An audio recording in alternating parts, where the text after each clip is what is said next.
कि हम ता शिव जी के जाटा में नहाइले बानी हो। कि हम ता शिव जी के जाटा में नहाइले बानी हो। कि हम ता जावन जावन मंगनी उहे पावले बानी हो। कि हम ता जावन जावन मंगनी उहे पावले बानी हो। कि हमारा घरवा के मालिक हमरो ससुर हुए हो। कि हमारा घरवा के मालिक हमर ससुर हुए हो।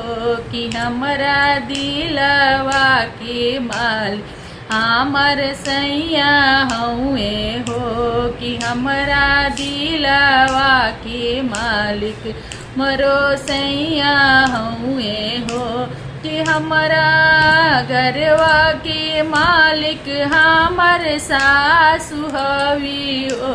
कि हमारा घरवा के मालिक हमर सासु हवी हो। कि हमारा दिलवा के मालिक हमर सैया हुए हो। कि हमारा दिलवा के मालिक हमर सैया हुए हो। कि हम ता शिव जी के जटा से नहाइले बानी हो।